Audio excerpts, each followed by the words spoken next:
कहाँ से आया सुदर्शन चक्र?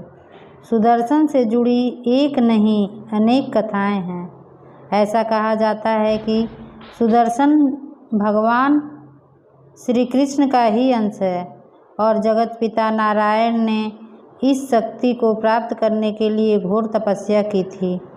इतना ही नहीं, कथाओं में यह भी बताया गया है, त्रेता युग में भगवान श्री राम का अवतार बनकर जन्मे श्री विष्णु की शक्ति के रूप में उनके 3 अन्य भाई भी उत्पन्न हुए थे, जिनमें से शत्रुघ्न ने द्वापर युग में सुदर्शन के रूप में जन्म लिया था और भगवान श्री कृष्ण की सबसे बड़ी शक्ति बने थे।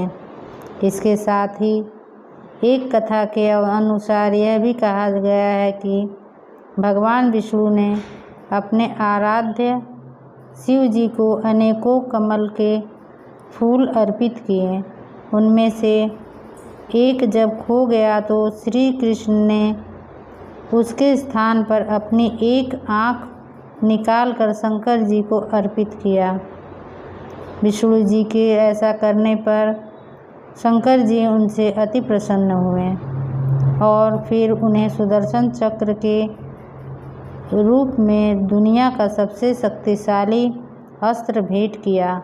सुदर्शन चक्र में सबसे पहली शक्ति तो यही थी कि उसका लक्ष्य अभेद था। सुदर्शन चक्र श्री कृष्ण के बाद यदि कोई प्रयोग कर सकता था तो वह केवल श्री राधा ही थी। इसके साथ ही सुदर्शन कभी भी किसी गलत भावना से किए गए कार्य को पूर्ण करने में सहयोग नहीं करता था। यदि विष्णु पुराण की माने तो सुदर्शन चक्र में 12 तीलियां थीं। सुदर्शन की 12 तीलियों में 12 आदित्य, 6 नाभियों में ऋतु और 2 युग समाहित हैं।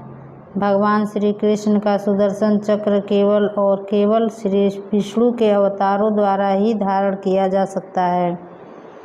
ऐसे में द्वापर युग में श्री कृष्ण ने जब देह त्यागी तो उनके साथ ही सुदर्शन भी पृथ्वी की गर्भ में समा गया।